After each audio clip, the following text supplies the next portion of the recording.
Bonjour et bienvenue dans ce nouvel épisode. Alors, celle qui rêve de devenir écrivaine, c'est quoi? Ou plutôt c'est qui? Eh bien c'est moi, Aurélia, 40 ans, passionnée par l'écriture, biographe prête-plume et aspirante écrivaine. Dans ce podcast, sous forme de journal de bord enregistré spontanément, je partage avec vous mon travail autour de l'écriture de mes romans principalement. Vous y retrouverez donc les problématiques d'une autrice en herbe, des réflexions, des techniques et des astuces autour de l'écriture, mais pas que. Pour vous recontextualiser un peu les choses, le roman avec lequel j'ai lancé ce podcast, c'est l'Inde de Suraj.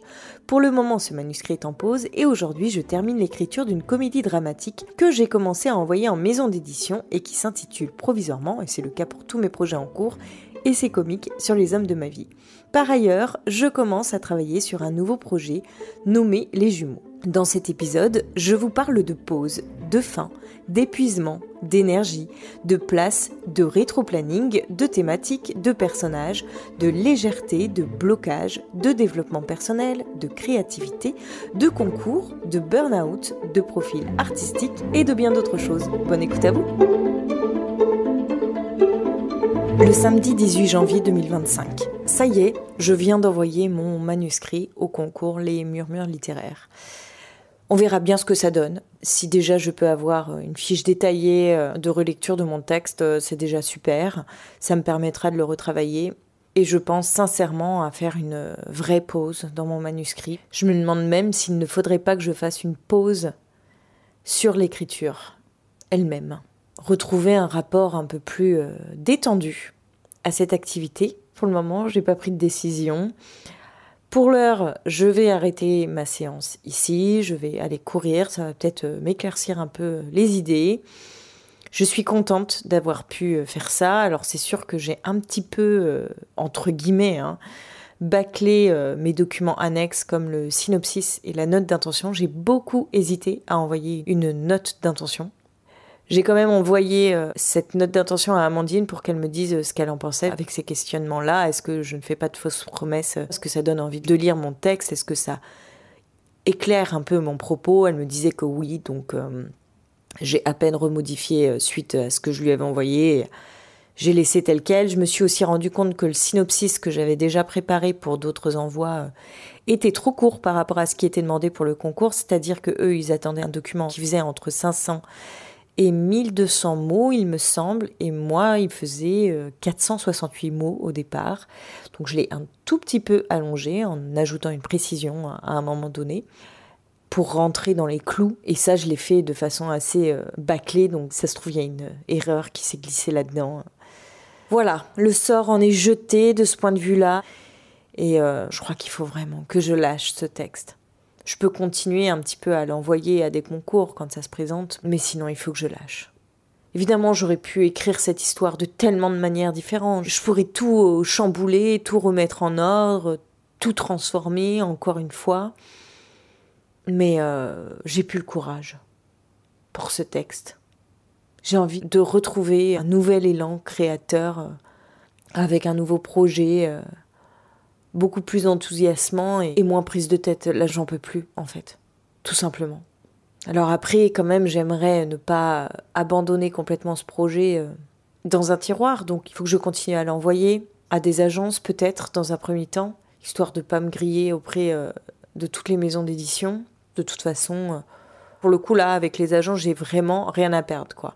Soit ils acceptent de me représenter, soit non, avec ce texte. Comme c'est pas eux qui sont déterminants pour être sélectionnés en maison d'édition, même si ça peut aider, c'est une marche intermédiaire entre moi et les maisons d'édition. Donc quelque part, je peux faire appel à eux comme je peux m'en passer. Donc bon, je vais peut-être encore juste faire ça. Le lundi 20 janvier 2025. Ça y est, j'en peux plus. J'en peux plus de l'essai comique. Je n'ai plus de force par rapport à ce texte, plus d'énergie. Dès que j'essaye de modifier quelque chose, de tenter un nouveau travail. Là, par exemple, ce matin, j'ai voulu retravailler ma fin parce qu'elle me semble un petit peu trop explicative. Et donc, j'ai voulu l'incarner un peu plus. J'ai fait une tentative dans ce sens-là et le résultat n'est vraiment pas terrible. Et en fait, je n'ai plus la niaque comme je pouvais avoir dans le démarrage du texte. Dès que je fais une tentative, ça marche pas, et plutôt que de la retravailler, plutôt que de m'acharner dessus pour essayer de trouver le bon moyen de faire fonctionner cette nouvelle idée, je me décourage. Ça fait quelque temps déjà que je le soupçonne, c'est que je suis épuisée avec ce texte, donc je le mets de côté. Enfin, je le mets de côté. Disons que là, je vais le préparer pour les concours que je visais, pour l'envoyer en agence littéraire.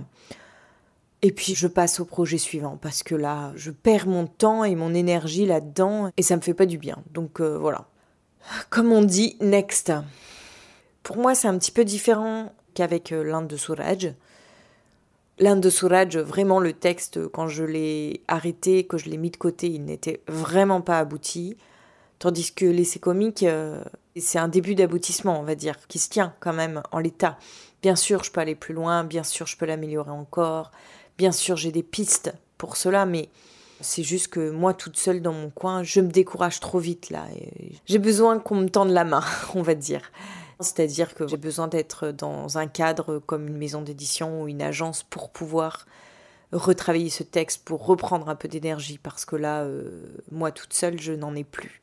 Alors, ça ne veut pas dire que je ne vais pas recharger mes batteries, hein. Je pense que le fait de le mettre de côté, de m'en éloigner, de penser à autre chose, de repartir sur un nouveau projet, de retrouver l'enthousiasme des départs, ça va peut-être aussi me recharger parce que là, je suis à plat. C'est pas du tout un échec pour moi, dans le sens que, je pense que c'est des phases, en fait, par lesquelles on passe quand on écrit. Même si, évidemment, j'espère toujours être publiée, j'espère toujours que ça ne va pas encore durer des années. Mais en réalité, il n'y a pas d'urgence. Peu importe le temps que ça prendra. Je n'arrêterai pas d'écrire pour autant. Peut-être que l'écriture prendra moins de place. Peut-être qu'il y a des ajustements à faire dans ma vie par rapport à la place que prend l'écriture. Mais il n'y a pas d'urgence. Quand j'entends des auteurs, par exemple Maëlys de Carangal, dernièrement je l'entendais sur le podcast Écrire d'Aurélie Lévy, elle expliquait qu'elle ne concevait pas l'écriture sans la publication. Pour elle, la littérature c'était ça. C'était écrire et partager son texte. Parce que la littérature prenait toute son ampleur que dans cette collaboration. C'est pas le bon terme, mais l'écriture ne va pas sans les lecteurs et qu'elle ne se voyait pas écrire sans publier. Et ça m'interpelle toujours ce genre de phrase parce que quand c'est des auteurs qui sont publiés depuis longtemps, qui l'ont toujours plus ou moins été, c'est comme s'ils avaient oublié comment ils ont commencé à écrire. Je pense que si Maëlys de Carangal n'était pas publiée, alors soit elle aurait arrêté d'écrire, mais enfin ça m'étonnerait quoi en fait. Pour moi, un écrivain c'est quelqu'un qui n'arrête pas d'écrire, qu'il soit publié ou non. C'est juste que quand il est publié, il est reconnu quoi. Ça lui donne une légitimité, une place dans la société. Moi, je pense que c'est ce qui me manque. C'est la place que je n'occupe pas. Mon sentiment d'illégitimité par rapport à l'écriture se justifie par rapport au fait que la société ne me donne aucune place. Alors, évidemment, je prends ma place, mais je ne le fais pas avec beaucoup d'assurance. Puisque, en fait, il n'y a pas de place pour moi. Je ne sais pas si vous voyez ce que je veux dire. Le mardi 21 janvier 2025. Aujourd'hui, j'ai repris mon roman Les Jumeaux et c'est drôle parce que je me suis rendu compte que la dernière fois que j'avais travaillé sur ce texte, c'était il y a tout pile un mois. J'avais arrêté le 21 décembre 2024, c'est rigolo. Mais bon, ça c'est un détail. Alors j'avais prévu d'établir un rétro-planning, un petit peu pour savoir en combien de temps je pourrais écrire ce texte. Mais comme le but, c'est de relâcher la pression et de me détendre vis-à-vis de l'écriture, je pense que le rétro-planning, c'est une mauvaise idée. J'ai continué le travail que je faisais il y a un mois, c'est-à-dire que j'ai repris mon carnet de notes, j'ai retranscrit les idées que j'avais, j'ai continué à développer mes personnages, l'univers, l'environnement. En fait, j'ai juste envie d'avoir une idée quand même assez précise de toute l'atmosphère du livre, du lieu, des personnages, même les personnages secondaires et satellites, pour qu'après je puisse évoluer dans mon histoire de façon légère. Alors ça ne faisait qu'un mois que j'avais arrêté de travailler sur ce projet et pourtant j'avais déjà oublié plein de choses. C'est hallucinant comme la mémoire est volatile. Et ce matin, j'ai plutôt passé mon temps à me reconnecter à ce texte en relisant tout ce que j'avais déjà écrit, les notes que j'avais prises par rapport à mes personnages, par rapport au résumé, dont j'avais plus qu'une vague idée, un peu floue, etc., etc. J'ai pas envie de me lancer dans l'écriture tant que j'aurai pas une idée plus ou moins précise, plutôt plus que moins d'ailleurs, du résumé global de l'histoire pour savoir où je vais. Alors à la base, je pensais que ma thématique principale serait autour du choix et je me demande si je n'ai pas plutôt envie de parler de place. Alors bon, c'est peut-être influencé aussi par rapport au texte que je lis en ce moment, Être à sa place de Claire Marin. Et c'est aussi une question qui me préoccupe depuis longtemps. D'ailleurs, c'est un peu un fil rouge dans mes romans, je m'en étais pas rendu compte jusqu'à récemment. Je parle toujours de place. Comment prendre sa place dans le monde, dans la société? Quelle est notre place? A-t-on une place? Comment prendre sa place dans sa famille? Quelle est la place à laquelle on est assigné? L'histoire de la place, c'est vraiment quelque chose qui m'habite depuis toujours, je dirais. Et puis comme c'est venu à ma conscience il n'y a pas très longtemps, c'est peut-être le bon moment de parler de ça. Mais c'est un sujet qui est vaste en fait. Je ne suis pas sûre de pouvoir l'englober. Alors, ce qui est intéressant dans l'histoire de la place, c'est que comme j'ai envie de parler d'une famille nombreuse, mais c'est pas le sujet central quand même, mais bon, de l'histoire aussi de jumeaux, ça peut un petit peu se justifier. Et puis, c'est pas anodin que la période que j'ai choisie, ce soit la période de la terminale, où c'est un moment où on doit un petit peu choisir la place qu'on va occuper dans le monde en fonction des études vers lesquelles on va s'orienter ou en fonction des études qu'on décide de ne pas faire non plus, ce genre de choses. C'est peut-être aussi un âge où on commence à s'affirmer. J'en suis là de mes réflexions. Quand je relisais mes fiches personnages, mes portraits, j'étais hyper contente. Je me dis, mais j'adore mes personnages. Ils me parlent tous. Ils ont tous des caractéristiques que j'ai envie de développer. Et puis même l'univers que je déploie, le couple des parents, la famille nombreuse des jumeaux, les personnages des jumeaux, le personnage de l'italienne, de sa mère aussi, de son beau-père, les parents des jumeaux qui ont une bande de potes, des amis d'enfance, le lieu dans lequel ils vivent, où ils ont tous plus ou moins grandi, un peu les archétypes aussi de la bande de potes.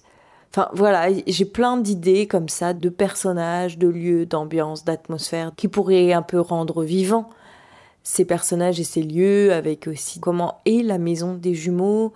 Donc j'imagine une grande maison quand même, s'il y a 6 enfants. Il faut de la place, mais voilà, il n'y aurait que 5 chambres.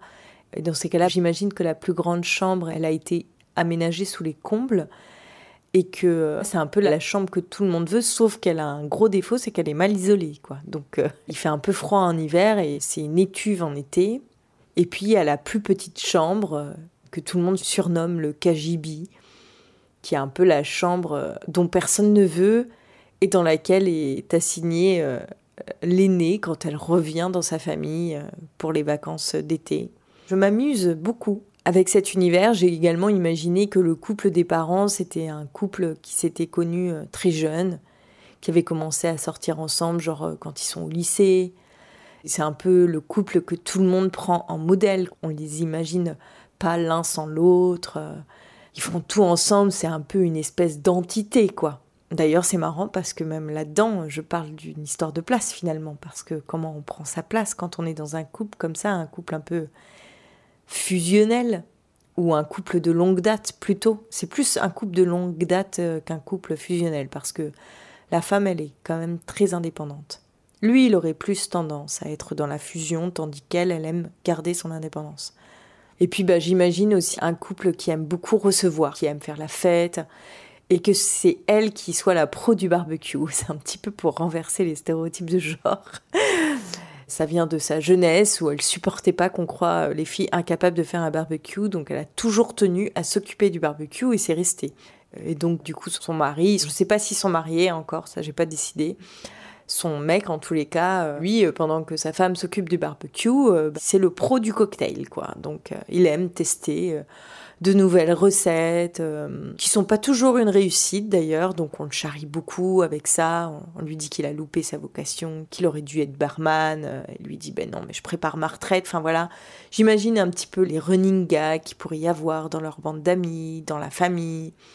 Alors je ne sais pas si ce sont des choses dont je vais me servir concrètement dans le roman, mais ça me permet un petit peu de tâter l'ambiance, l'atmosphère générale, et de pouvoir piocher des choses ci et là. Là, je suis en train de mettre en place tout mon iceberg et donc dans mon roman apparaîtra peut-être la partie émergée de l'iceberg, alors que moi j'aurai une conscience de toute la partie immergée aussi. Ça se sentira peut-être en tant que lecteur, mais il n'aura pas forcément accès à tout ce que j'aurais imaginé. En fait, là pour l'instant, je crée un univers dans lequel j'aurais très envie d'être, dans lequel je me sens à l'aise, avec des personnalités plus ou moins fortes, des personnages plus ou moins attachants, avec chacun des traits de caractère saillants. C'est un exercice très agréable et il n'y a pas de pression à se mettre. J'ai envie de retrouver l'écriture comme je la pratiquais avant, quand je me posais pas toutes ces questions, quand j'étais plus jeune et que j'écrivais pour m'amuser.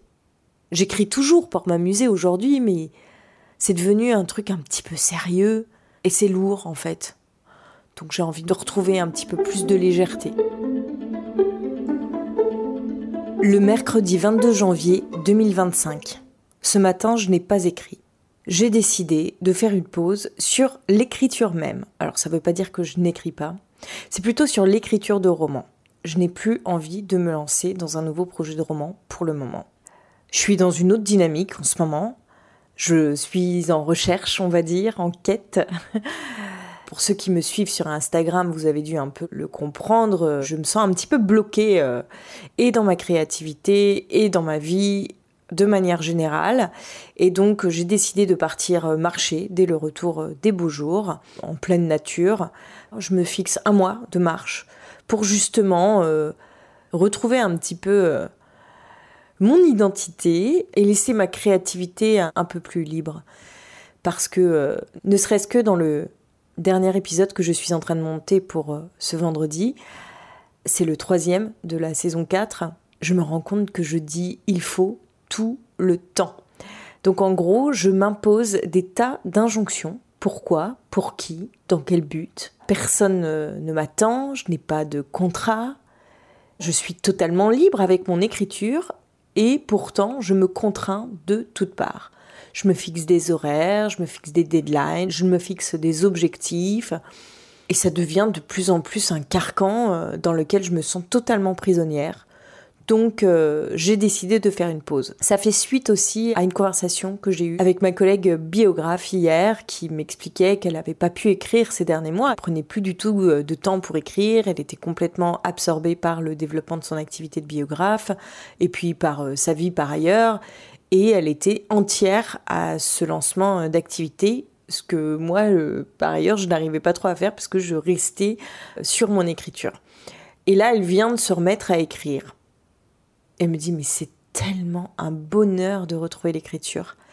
Quand elle m'a dit ça, j'ai eu un déclic en moi. Je me dis, mais en fait, c'est exactement ce qu'il faut que je fasse. Il faut que j'arrête. Voilà, je suis encore dans « il faut ». C'est juste me lâcher la grappe pour quelque temps, de retrouver un espace moins contraint pour retrouver une créativité plus épanouie, tout simplement. Ça ne veut pas dire que je n'ai pas écrit ce matin. Ce matin, j'ai profité de ma séance pour lire un livre. Alors, c'est pas vraiment un roman de fiction, c'est un livre de développement personnel. Je n'avais jamais lu de roman qui faisait office de livre de développement personnel. C'est un genre intéressant, mais c'est pas forcément là-dedans que j'ai envie de me déployer. C'est pas ce que je préfère lire. J'apprends rien de transcendant. Mais après, vu la phase de vie dans laquelle je suis, ce livre m'est tombé entre les mains et je trouve que c'est intéressant de le lire parce que c'est des petites piqûres de rappel par rapport à ma manière d'être au monde qui sont bonnes à prendre. Mais voilà, j'en ai beaucoup entendu parler parce que c'est un livre qui a eu beaucoup de succès, etc. Donc, par curiosité, j'ai jeté un œil dedans et comme je l'avais commencé, j'ai voulu le poursuivre. J'ai lu ce matin, j'ai un peu écrit dans mon journal, et puis je pense que ces séances vont être dédiées à la lecture, à la préparation de ma marche, peut-être aussi à la réflexion autour de ma communication sur les réseaux sociaux. Je suis un petit peu bloquée aussi à ce niveau-là, parce que pareil, je me mets beaucoup de pression, parce que j'ai envie de faire des posts intéressants, bien pensés, qui font écho, enfin voilà. Il y a beaucoup d'exigences dans mes envies, ce qui fait que je ne fais rien. Alors que je pense que les réseaux sociaux peuvent vraiment être un espace de créativité dans la manière de les utiliser. Et j'aimerais pouvoir me déployer créativement sur ces espaces-là, mais pour l'instant, je tâtonne et rien ne sort vraiment. Si je fais des tentatives, il y a des choses dont je suis contente, mais je fais 3 posts sur une semaine et puis après plus rien pendant 3 mois parce que je suis de nouveau bloquée.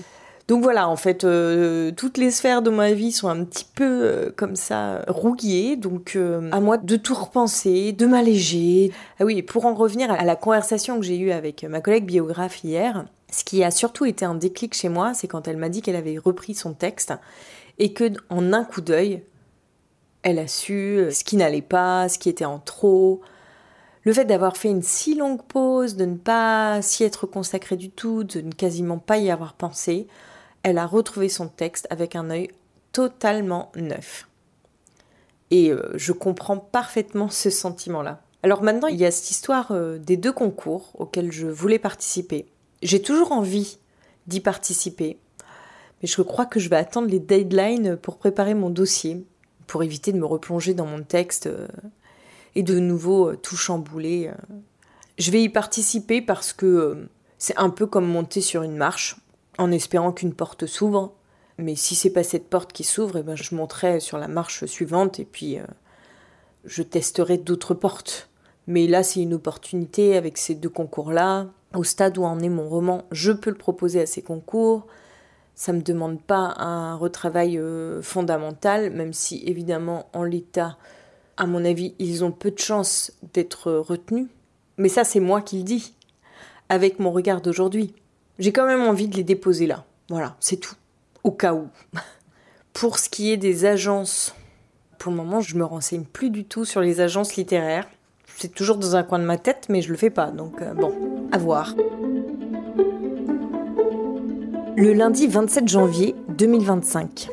Cela fait quelques jours que je ne travaille plus sur aucun roman. Et je peux vous dire que ça ne me manque pas du tout. Je profite de ces séances pour faire totalement autre chose. Alors ça ne veut pas dire que je n'écris plus, mais j'écris plutôt des choses plus personnelles pour moi. Pas du tout dans le cadre d'un projet à structurer et à mener à son terme. Et c'est très agréable. Je crois qu'en fait, j'ai frôlé un burn-out d'écriture. Je dis ça en rigolant, mais je crois qu'il y a un petit peu de ça. Ces derniers temps, dès que je retravaillais sur un projet, quel qu'il soit, je me fatiguais très vite et je perdais très vite mon entrain. Et ça devenait contraignant, ces séances d'écriture. Donc, je ne sais pas quand est-ce que j'y reviendrai. Et puis, de toute façon, là, dans ma vie personnelle, je suis dans une autre dynamique, puisque je m'apprête, comme je vous disais dernièrement, à aller marcher. C'est un nouvel élan. Je pense que c'est pas pour abandonner l'écriture définitivement. De toute façon, l'écriture est toujours là, sous une autre forme. Et on verra pour les romans.